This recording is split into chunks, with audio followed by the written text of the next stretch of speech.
Good afternoon. Good morning for some of you. Thank you for coming and joining us in our members town hall. We're excited about this next session. We've got a lot of people that are kind of panelists, and we're going to go through this I'm going to ask questions, and our panelists are going to answer those questions as it pertains to their situation and their particular markets. If you have a question, which please go ahead and ask it through your chat, and we'll try to get that. I will ask that question directly to them, so that if you'll put your everything else on mute, that'd be great. That way we'll be able to hear and won't be hearing background kids and dogs and stuff like that. So I am your 2020 president. Thank you for letting me be that. And our introductions for our panelists today, we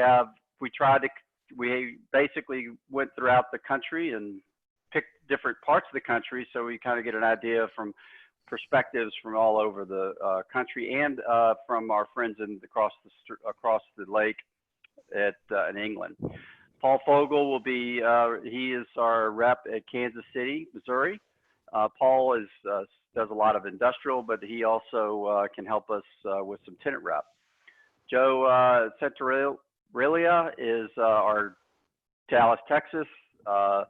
Joe is the family, I guess he and his dad have been members for several years now, and we're looking forward. They do a lot of property and also tenant. Andy Simon, our new member from Hemsley Spear in New York.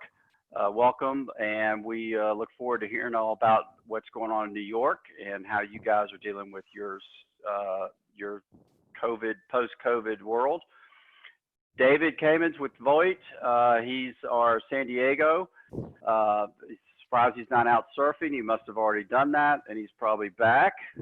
So thanks, David, for joining us. Look forward to hearing him. And Charlie Thompson, our friends from across the pond. Charlie, it's about cocktail hour for you, but we'll try to keep you within a certain amount of time, so you can go out and have your 6 o'clock cocktail.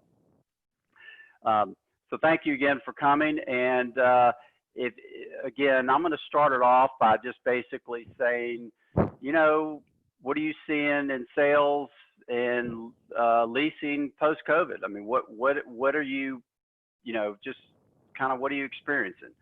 So I'm going to start with our friends in New York, and we'll work down from there. Hey, Alan, thank you. Obviously, COVID has had a great impact in New York from the very early days of the virus. And at this point, we are slowly opening up and coming back to life, so to speak. For the first couple of months, everything was basically shut down. It was only about 3.5 weeks ago, I believe, that our sister company in the construction side was allowed to return to the office. Construction jobs were shut down, except for those that were ground up and not yet enclosed. But interiors and enclosed properties were shut down from the early days of COVID. So that reopened. Our office is back open technically now, but we are not populating it yet. A couple of people go in here and there if they live in the city, but we don't really want people traveling just yet. Leasing is way down. There's been a bunch of deals that are put on pause. There's some deals that have closed, but the volume is way down. Sales volume significantly down as well. And we see this as multi-phases within the food groups, if you will. Retail is going to take quite some time to recover. There's been little activity in retail. Stores are shut. There's some curbside pickup. Restaurants have only recently reopened with some outdoor dining. They just delayed reopening for any interior dining. Hotels are shut down for the most part. I think they're operating at somewhere around 25% normal capacity. And so retail and hotels see a long recovery ahead. until you start getting travel back. On the sales side, what we've noticed is a lot of people putting large war chests available, making large war chests, assembling large war chests, with the anticipation that there's going to be a fair amount of distress coming down the pipe. But we don't see any distress just yet. It normally takes some time to work that out. But sales was down about 78 or 79% year to year in terms of number of transactions and transaction volume. Okay. Well, let's go to Paul. Paul, tell us what's going on in Kansas in your world. And I'd like to ask everybody to please mute. If you're not speaking, please mute. We got some background noise. Thank you.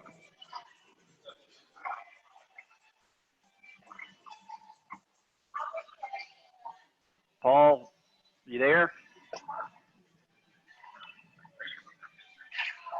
Okay, let's try Joe. Joe, I know you're there. Tell us what's going on in Dallas. We're still seeing pretty strong activity. I actually read a Wall Street Journal article last week, and it kind of speaks to ours. It says between March 15th and April 14th, this is nationally, activity fell 29%, so about a third, and we felt that. But right now, transactions nationally are 2.8% higher than they were last year. So it feels like the bigger deals are still circling. They're still happening. I think that's driven by e-commerce, a little medical. A lot of the smaller users, depending on what industry they're in, they're either putting a Band-Aid on it and renewing for 9 to 15 months and just seeing what happens. They're not sure if their business is going to survive or not, especially if we do a double or triple dip here. But there's a lot of users that are benefiting from this, and they're taking advantage of the free rent that's available that normally wouldn't have been available like 2015 to 2019. A company named Billingsley is offering 6 months free rent on new deals. So that's just one opportunity that we've seen.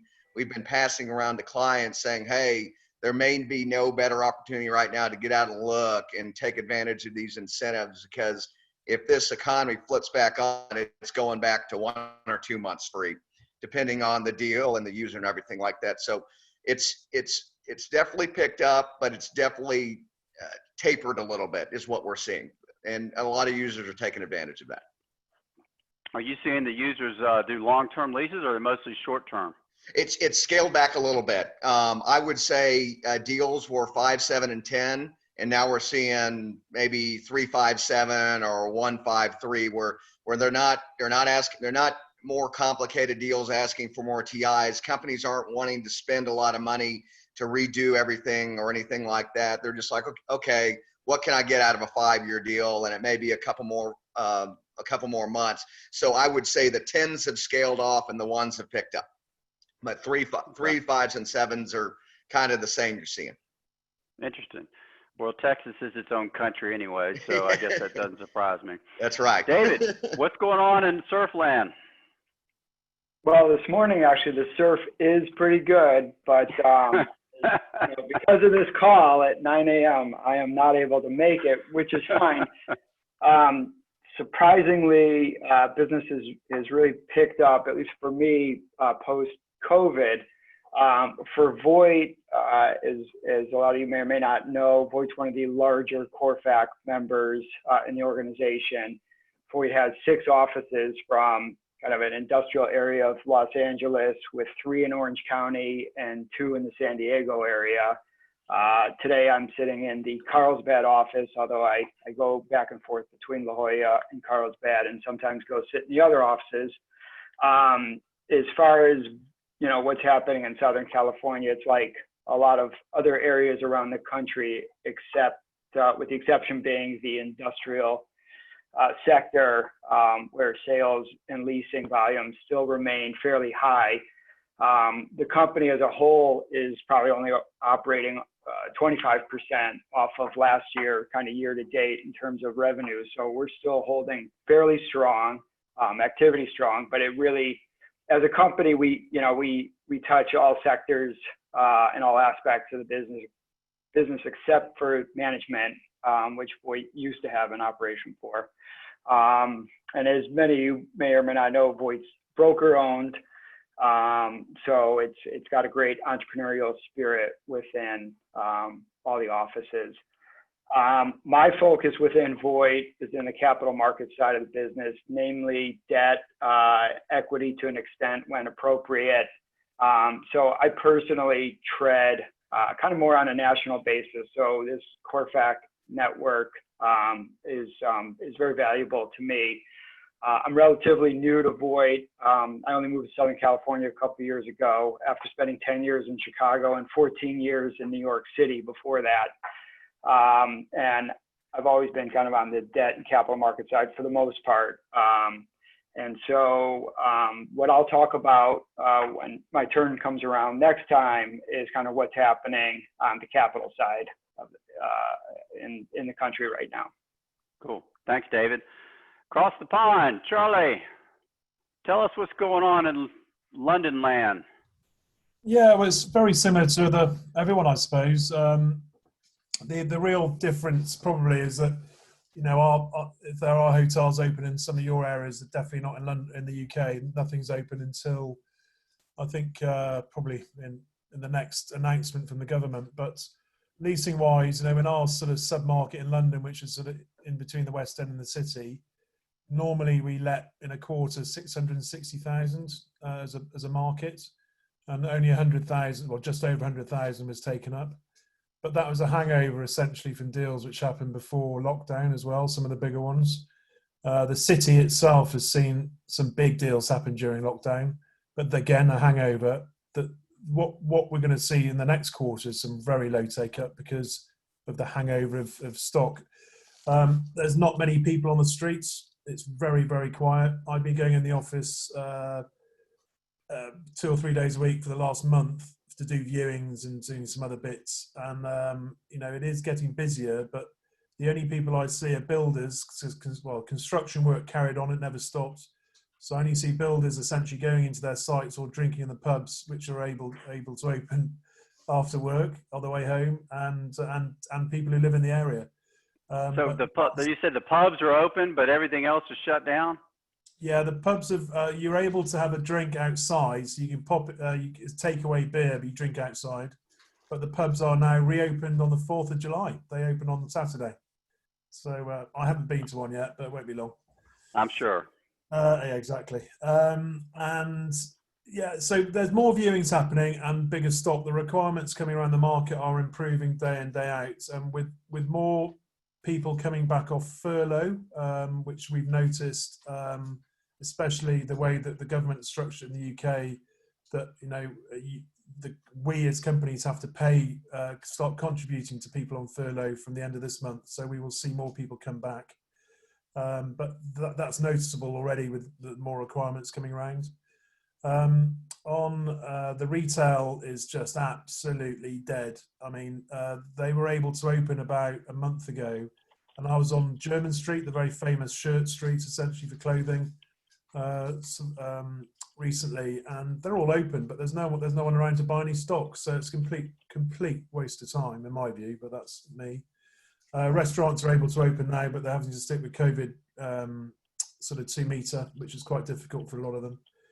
Theatres are obviously shut. Events are obviously shut. So there's I act for a lot of event businesses. We've got global offices, and there's zero income for those guys. So, but what we're seeing is that when tenants are putting space on the market, with the viewings we're getting of that good quality, so I mean good quality fit outs, that they happen. The deals which are happening, you have to throw. I know my language is slightly different to the American language of doing deals, but we have to throw some more rent-free. I'm not sure what you call it over there. Free rent. Free rent. Okay, well, we just use the correct word arrangement instead of yours. You use backward. No, you're backwards. That's okay. No, I think ours is correct, Alan. And we invented it, so it must be correct. So that, you know, that's fine, and the landlords are happy to do that, and it's important that the deals do happen. But there are some deals where some landlords are just being very hard, and the opportunity for tenants to go elsewhere is there. So we will lose deals, which is daft. Sales, very similar to what we've all said. it's still a bit quiet. There are some opportunities popping through, and some good development sites coming through as well, where some of the funds want to bail out, and then that gives the opportunity for the propcos and the opportunists to go in and get something not less so cheap, because there will be money, international money, looking at it as well. So, but we'll see that it is getting better week in, week out, but it's still a long way back to where we should be. As we So all that know. brings us to the next question. I'll just start with you, Charlie. You know, where's our new business coming from, and where are the opportunities? Well, I mean, you know, I'm sure we've all been sitting on these webinars during the first month, which was absolutely shocking when we're fighting fires and trying to get our business correction correct. But the new business for us as a practice has been speaking to our existing clients, making sure that the tenants they've got are all okay. If they're not, you know, start paying us a consultancy fee to try and help them asset manage the building, take a bit of pain off their shoulders, because they're dealing with the banks and the finance side of things, which are, you know, asking where's their money. Also the tenants we act for, the occupiers, you know, speaking to all of them, and you know, we've pulled out of deals which we were requiring for tenants because of the situation, and looking at reshaping how they operate, you know. So we're getting workplace consultants in and sitting lots of meetings going on Zoom, trying to advise them. But actually new business has been pretty strong. You know, we've pitched on a lot of stock coming through. What we find is when the market gets like we are in the start of this recession, for us as Fairbrother, they want the local agents, the niche agents, and I think that's all of us on this group, and they want that expertise. So we are being asked to report on a lot of stock. We haven't won everything, but we've asked for our view and our thoughts and the way we change things. So it's been quite enlightening in that sort of thing, and also other brokers recommending us to be joint agents with them as well, which you know, that's always the case with us. All right, interesting. Well, David, what about your world? What are you seeing, new sorts of business? Well, right now, there are people that had contracts to acquire properties pre-COVID. You know, they've hung on, they've had to wait, they've had financing fall apart. And a lot of lenders, as many are aware, have moved to the sidelines. And although rates are still exceptionally low, you know, historically low, you can still, you know, find financing in the mid 3% range. It is far and few between, and it's not there for every deal. But there is a new crop of lenders that are, you know, geared up for distress. And although the distress hasn't arrived yet, that wave is coming. It's, you know, thanks to the government-backed programs, it's really kept a lot of businesses, property owners afloat, because the PPP funds enabled tenants to pay rent at least to about this month, if not this month. So I think we'll see a fall off, barring another round of government funds coming businesses' way. And you know, lenders.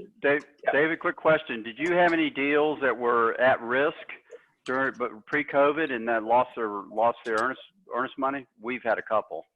Yeah, I did. Unfortunately, the dynamics of those deals changed, but new deals have come my way where, you know,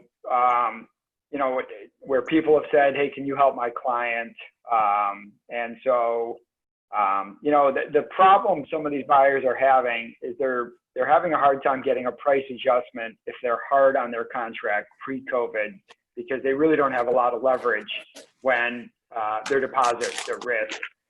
So, but down here, you know, in Southern California, the adjustment to property values isn't as great as it is in other parts of the country. So it's just more of a function of just kind of riding this out, right? Because, you know, kind of out west, and the closer you get to the ocean, I mean, the value of the land does not fluctuate that much. Cool. All right. Well, Andy, tell us what your thoughts are in New York. So difficulty in getting new business as a tenant rep broker in New York, because when they shut down the city, they actually made it illegal to do cold canvassing. And that was put in place. Only in New York would they do that. Well, we were the hardest hit, so, you know, they put that in through September 30th. So we still technically haven't been able to. Obviously, some brokers are more aggressive than others, so I'm sure there's been a certain amount of that activity, but most of the new business is reaching back to old clients, former clients, current clients, real estate attorneys you've done business with. I've been particularly busy because in any softer market or market in transition, you find that brokers who may have been comfortable in a good market might not be as comfortable and might be thinking about where the grass might be greener. And when I came to Helmsley, we were a relatively small, unknown group. It's a long-standing company, but over the past 15 years, it had been relatively small and below the radar. I've used this opportunity, since I know a lot of people in the market through my many years here. I've been recruiting like mad. And when we reopen, I've signed 5 new senior brokers and a marketing person. I have contracts out with another 5 senior brokers right now. So when we reopen, we're going to go from about 12 or 13 broker salespeople in the office to nearly double. And so that's one thing that's kept us busy and encouraged. The other thing we put in place, in a softer market, landlords will have more space problems, and brokers who specialize in leasing agency, who have large portfolios of leasing agencies under their control, are not going to be able to service all of their landlord clients as well as they were previously. They're going to be softening places in the market. And so we're going to use our relationships and try to pick off some of those landlord agencies, because there's always change in a market like this. So we're trying to be very selective and strategic in our approach. Joe, I know you do a lot of product. Tell us what your thoughts are. So it's been helpful, and this is more from our principal broker, but it's been helpful with a large property management department. A lot of referrals are coming in from that. I wouldn't say more than 10 a month, but it's better than nothing. It's just they see things way before that you do. That's where the requests are happening, especially if you're on the listing side. So it's just, that's what's been really helpful driving businesses, is really going back and checking on your tenants and seeing, you know, hey, they have 3 years left on their lease. Can we tack on 1 or 2 years here and gain a fee and gain value for the landlord? Okay. I think, Paul, are you on yet or not? I know I see you. I don't know if you can speak, but have you figured out your computer yet? I'm sorry, guys. I apologize. The computer fails me right when we've got a big group of people on, so I apologize for that. Yeah, what we're seeing in Kansas City industrial, and we're hearing around the Midwest, is that, and I apologize for if this has already been said because I've just now gotten on, but demand for Class A, B, and C industrial in Kansas City is as strong as it's ever been. It is almost as if this pandemic has had no effect at all on the demand for Class A distribution warehouse, Class B front-loaded, and even Class C buildings for sale, which we've had multiple buyers for, and in some cases they have gone under contract and closed above the asking price with short due diligence periods. I mean, it is astonishing that we have seen this kind of activity in industrial. I can't speak to office or retail. I understand they're dead as dead, but man, industrial around here is really, really hot. Paul, how are you showing space? In person, masked up, PPE, mask, and with gloves on, but we are seeing people eager to actually go terra firma, and we've got multiple offers on things. It's just amazing.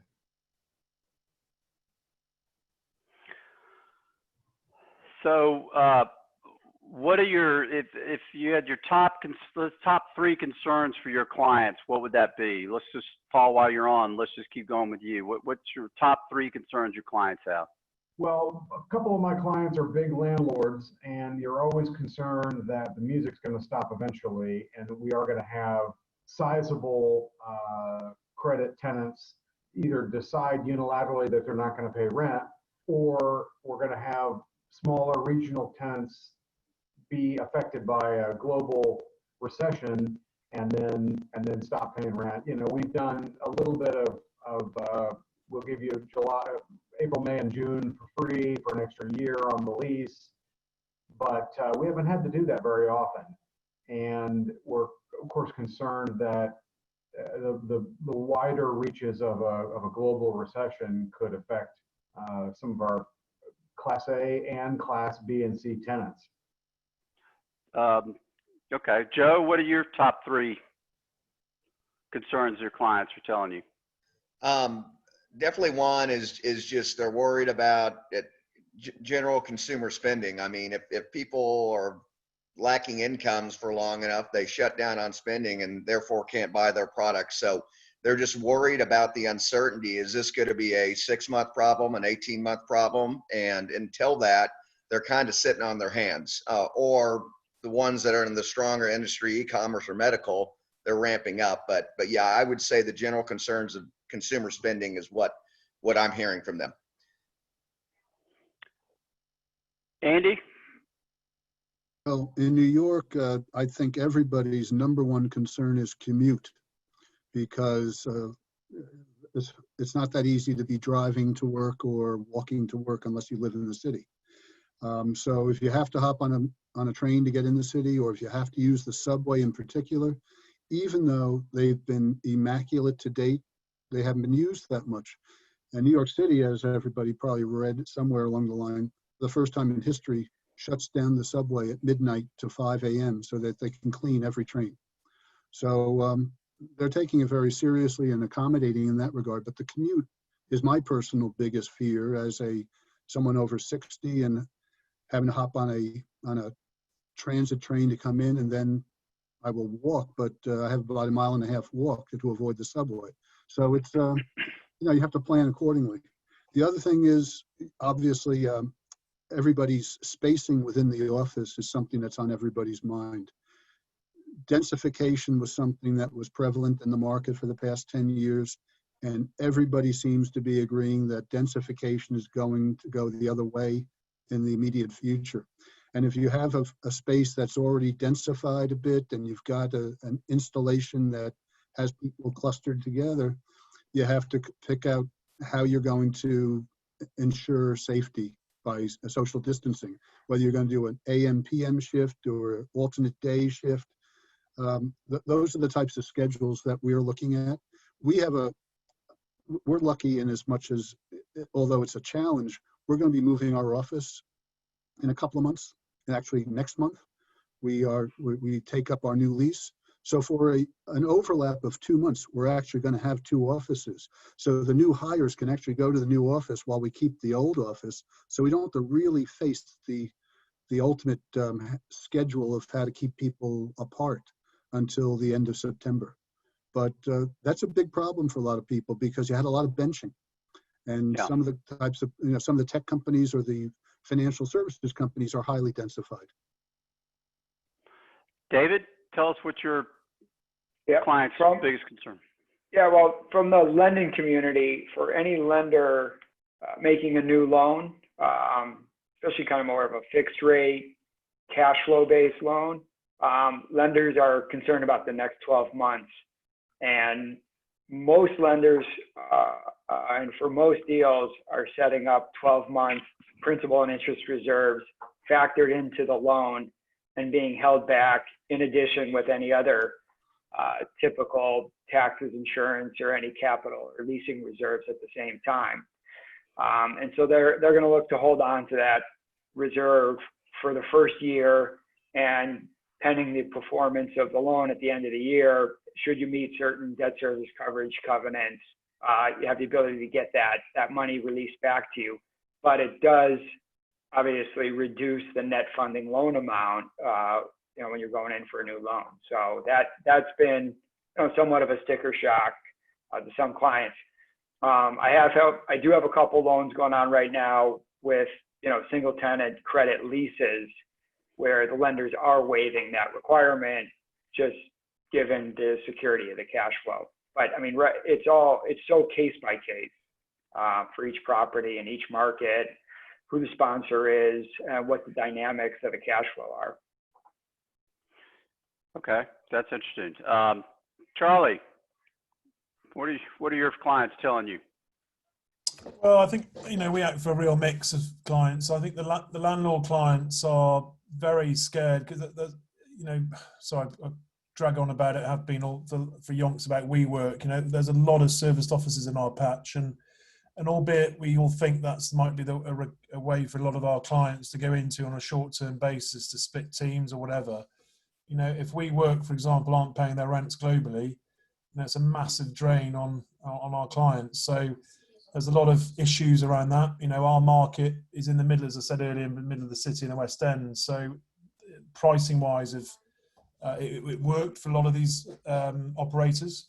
So we might have a lot of stock coming back, and not just WeWork, there are other operators, which will have an impact on the market massively, because it will just drag all the headline rents down on other stock. Retail is just absolutely dead. I mean, as I mentioned earlier, there's more and more of these chains closing down. I know consumer spending might kick back in, but some of the chains, well, use McDonald's, they're trying not to pay their rent. They're a massive business globally. It's just not, well, what's the right word? Not fair, is it, for the landlords to have that? So I'm just making a call.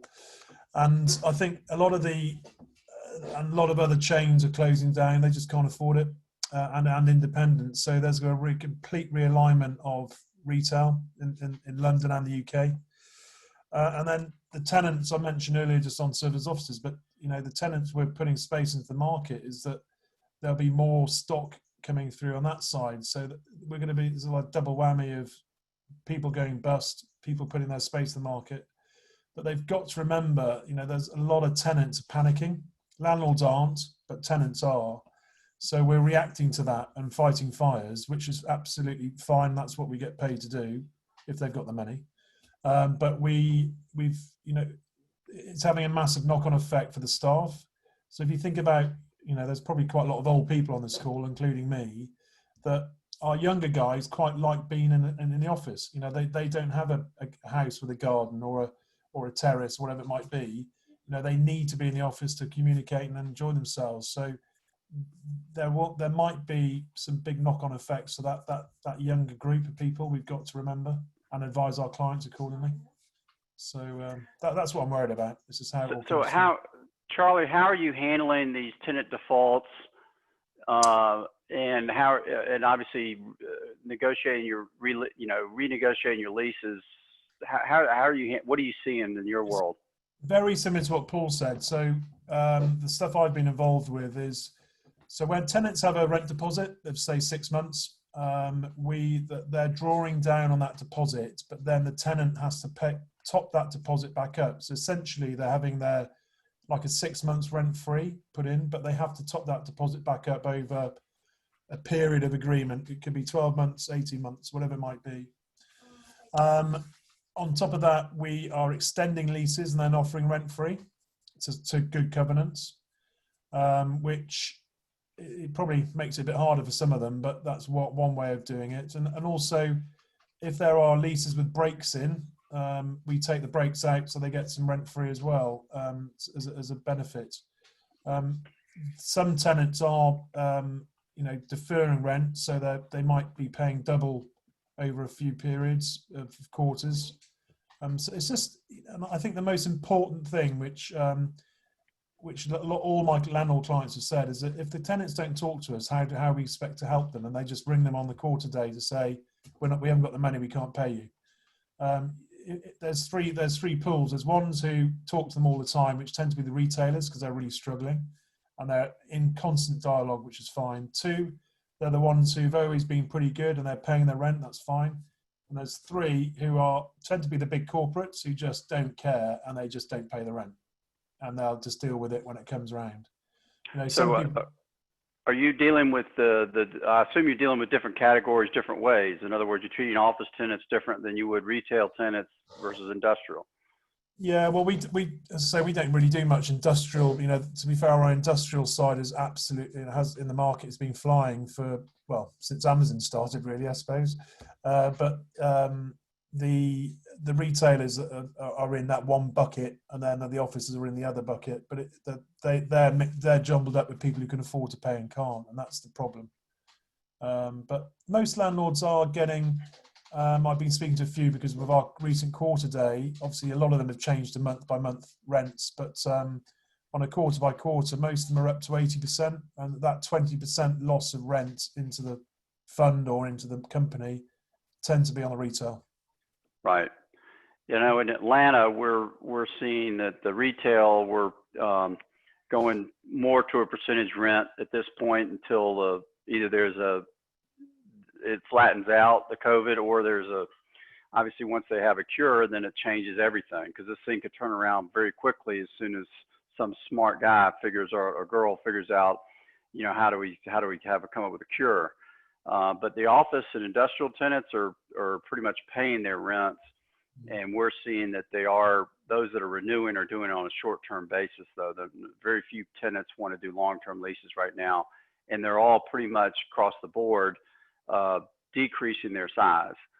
They're going from 10,000 feet to 7,500, or, you know, maybe even more, up to 50% decrease.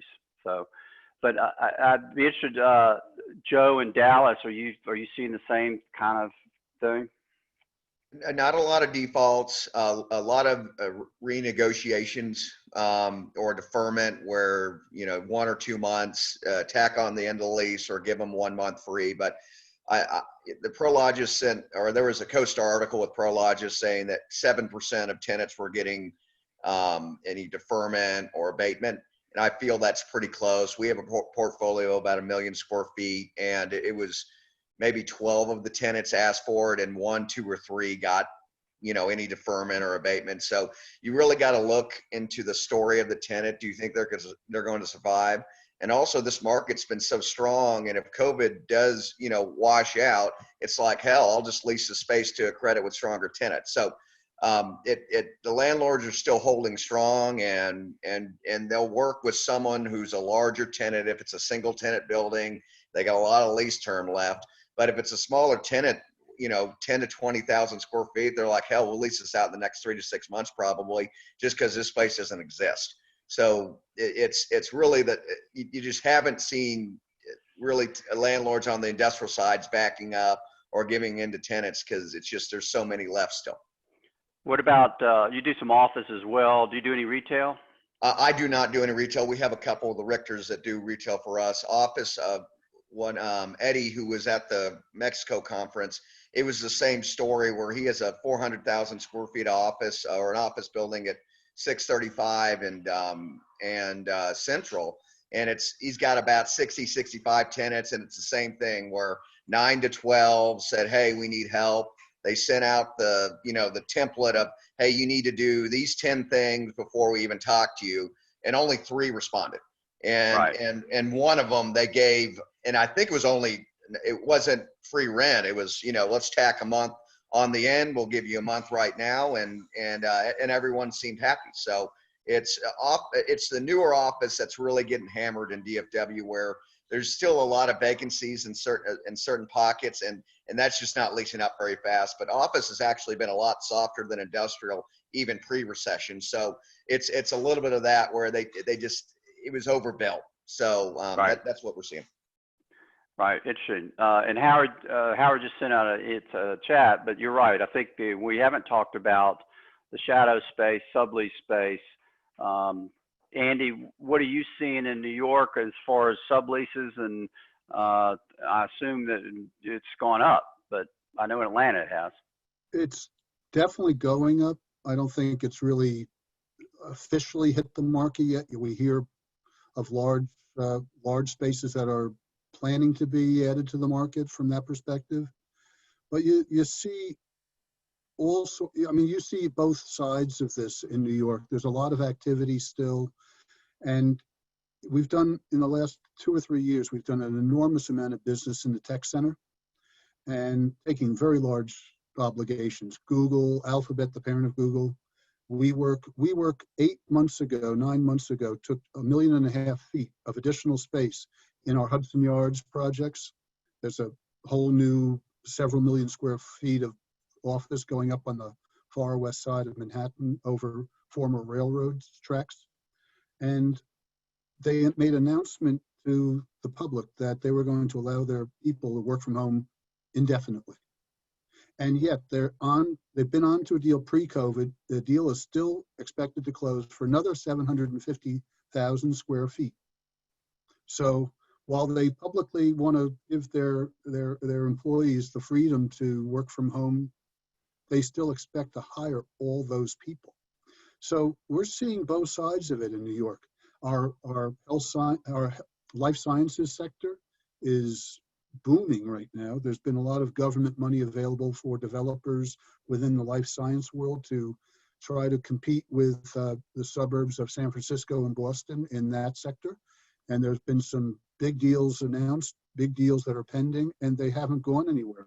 If anything, that sector is picking up even more as a result of COVID and the need for life science development. But you're right. You hear Deloitte's going to put 1 million feet on the market in some fashion. Deloitte Haskins and Sells.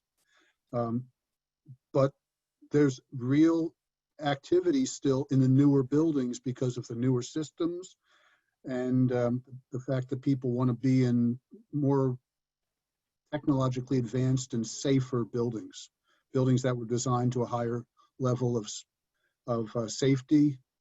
And from a health perspective, more outside air, better filters, and all that have been being put in buildings for years, but that's accelerated greatly in the last 3 months or so. So interesting question just came up, and we all have clients that are struggling, and some that may not make it, and there are our clients. So how do we? What strategies would you use to, to try to help a weak client that you have, and it could be a landlord about to lose their building, or it could be a tenant that's basically struggling to survive. How are you dealing with the opposite side on that? Are you telling people up front, or are you just using COVID as a background, or what are you seeing? I'll throw that open for anybody who wants to answer it, but I'd be interested to hear what your thoughts are. David?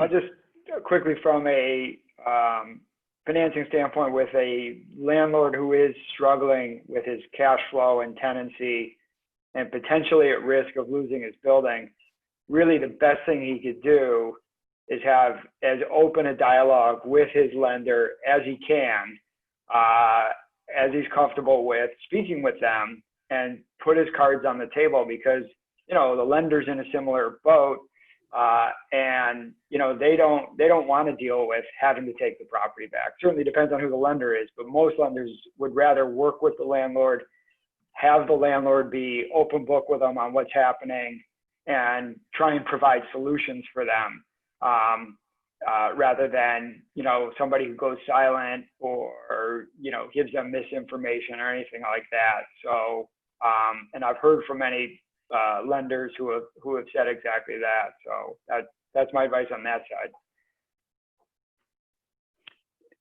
Andy, you want to tackle that one? I'm sure you probably have some opinions on that. Well, I think that, you have landlords who are in a much stronger position versus landlords who may not be in such strong positions, so their philosophies are going to greatly differ. If you take an old line New York City family landlord that's got a low basis because they've owned the building for 40, 50 years, or they built the building 50 years ago, and that's a different conversation when they've had a relationship with a tenant who may be struggling than if you're dealing with a landlord who bought a building at the peak of the market at a high leverage 3 or 4 years ago, who doesn't have a lot of room to maneuver in terms of restructuring something. On the other side, if you're dealing with a landlord who might be struggling, like that landlord who bought a building 3 or 4 years ago at high leverage, that gives us an opportunity to go in there and try to maybe find a joint venture partner, a preferred equity stake in the building. Maybe there's an ability to put a mezzanine layer on there to help the landlord out, or a joint venture of some sort that relieves some of that pressure where new equity is brought in to help them pay the current shortfalls in exchange for a piece of the overall, value of the building. There's a lot of this jockeying that's expected, but again, as I said initially earlier, there are not enough data points just yet to know exactly where we're going to be at the end of the day. There haven't been a lot of trades on the investment side, and there haven't been a lot of leases. There have been some, but there haven't been a lot.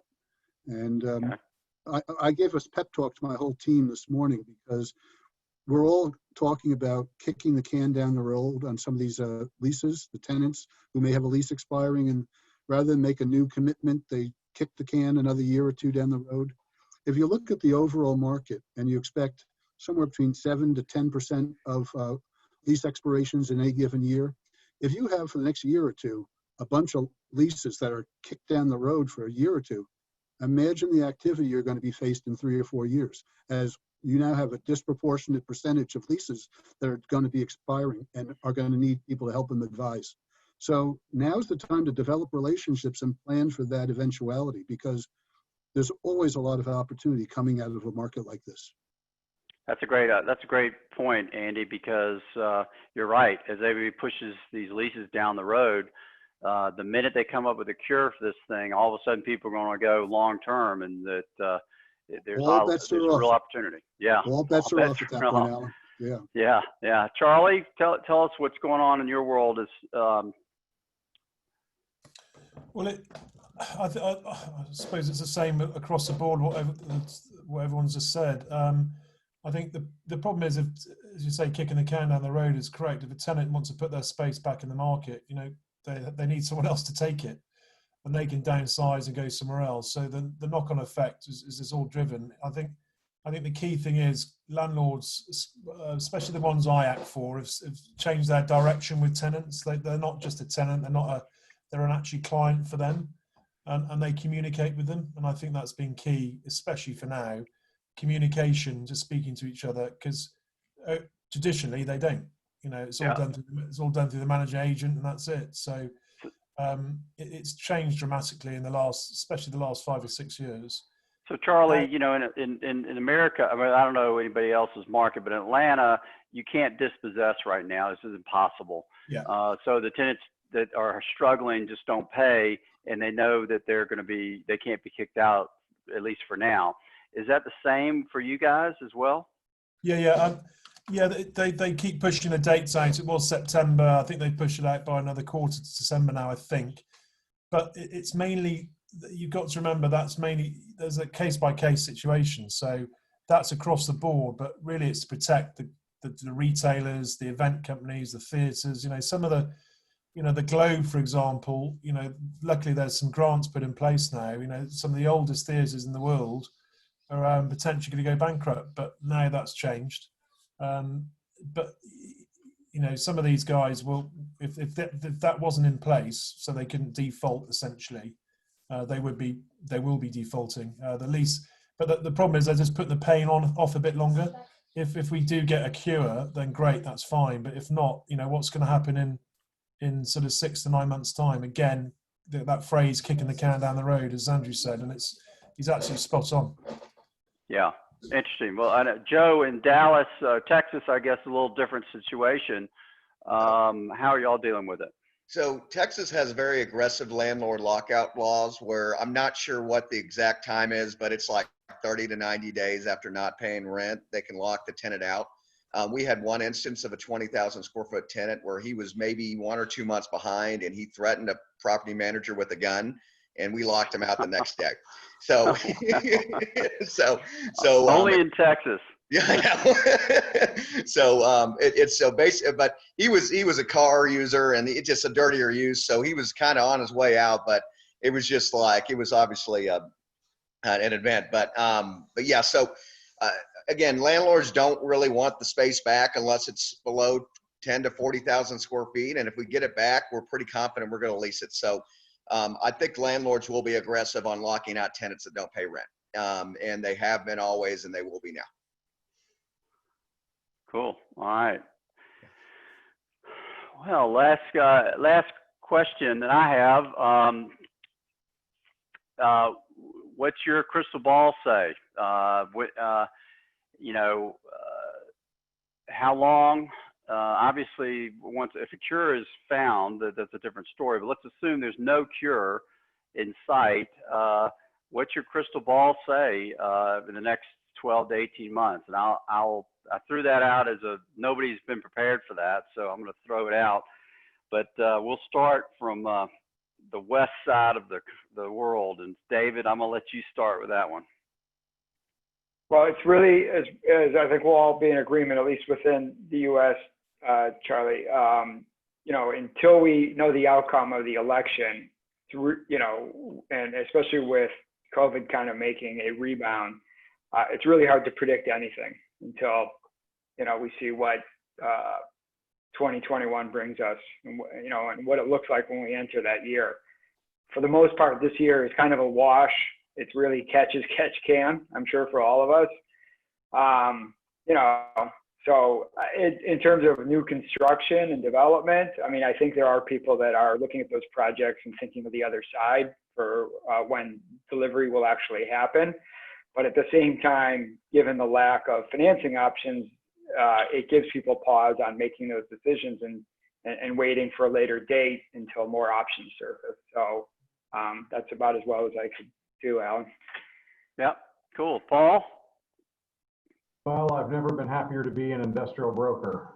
I can only imagine what you office and, more importantly, retail guys are going through. I have understood there's some retail people that have already started looking for new careers around here, which is really scary. As far as the crystal ball, my gosh, if this keeps going to spring, summer of 2021, eventually there's going to be massive collapse in retail and office, and maybe that would include industrial, and it's too terrifying to contemplate. Communication with my tenants and clients is paramount now. Let's just hope that we get this figured out this fall, or by early, at the latest, early 2021. Joe? I don't have much more to say than what Paul just said. We're all just kind of hoping that this gets flushed out in the next, 6 to 10 months and the bleeding stops. Industrial's really strong, but it could be teetering pretty quick if this gets worse. Okay. Andy? I'm always very bullish on the resiliency of New York. It's gone through a lot of issues over the years and has always bounced back, usually stronger than before, and I suspect the same will happen again. I don't know the timing. Obviously, that is all dependent on our scientists and our government to get production ramped up quickly once there is the proper cures and vaccines created. I will say this, I think this gives us an opportunity to be more creative as brokers. When you have retail like ground floor that's suffering with huge vacancies and store closures, it gives you a chance to, it's not going anywhere, it's sitting there and it's going to be reutilized in some fashion. So reinvent it. If you're in a multi-tenant office building and you've got a couple of major tenants and you want to keep headcounts down so you don't want to allow visitors, I could see landlords creating visitor centers at grade so visitors can not have to go into the public lobby and up and down the elevators. So reinvent. Hotels that close. There's need for student housing down the road, corporate housing, luxury senior living that's become a popular thing. It's time to reimagine, reinvent, and create. And the opportunities are out there. You just have to think out of the box a little bit. That's a great point. That's a great point, Andy. And we actually, thinking outside the box and thinking of how do you create opportunity in the midst of issues like this is, we had a building downtown that was a hotel, and it got our client bought it, and basically COVID hit, and it was pretty much an empty hotel at this point.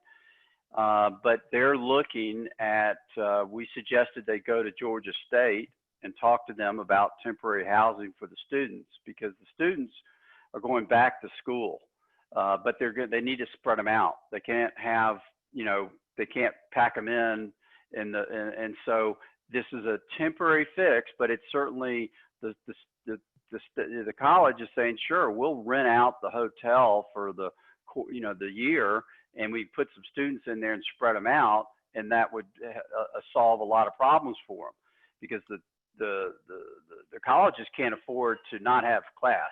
If you don't have class, people aren't paying the tuition, and so those are the kind of things that you got to start thinking about outside the box. So, Alan, we have a deal ongoing right now. It's taking longer because of COVID, but we have a hotel. It's been closed. We're close to the hotel owner. It's one of the big REITs. One of my guys has done business with them for years.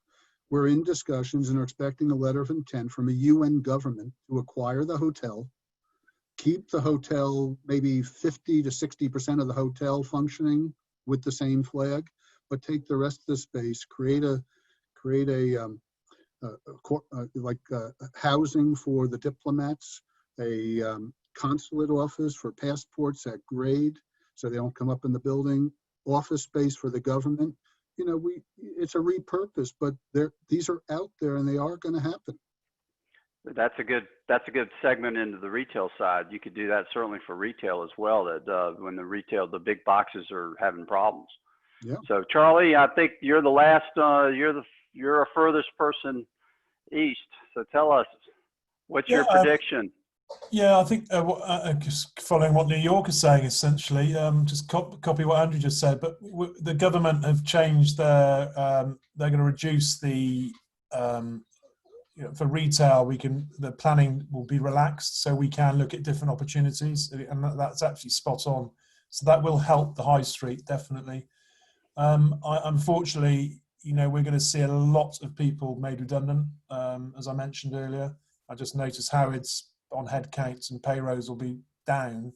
I completely agree. And CBRE have just announced that everyone in the UK, everyone, including the top of the top to the lowest, have all been put at risk of redundancy, as well as some of the other bigger houses here. So there's going to be a bit of massive car crash, and it's the younger guys who are probably going to lose out because they don't have the clients or the following. But correction-wise, I think this is going to take, similar to what David said, it's going to take a while to come back round. It's going to probably be, it's not going to be early 21, it's going to be the end of next year probably, to see where we get to. And I can see a lot of stock coming into the market, but we need people to take it. And if people are going to work from home more, it's going to have a big knock-on effect, which everyone thinks that they think it can work, which it can for us. As I said earlier, we're older, we can do it, we trust ourselves, and we need to. But the younger ones, they can't. They need to be in the office. Well, great. Well, we're pushing up the 1 hour mark. I want to thank everybody for participating. I want to especially thank our staff and Jonathan for pulling this together. That they're very instrumental in getting us getting the right group and the right questions. So thank you, and obviously our panelists, thank you for spending your time.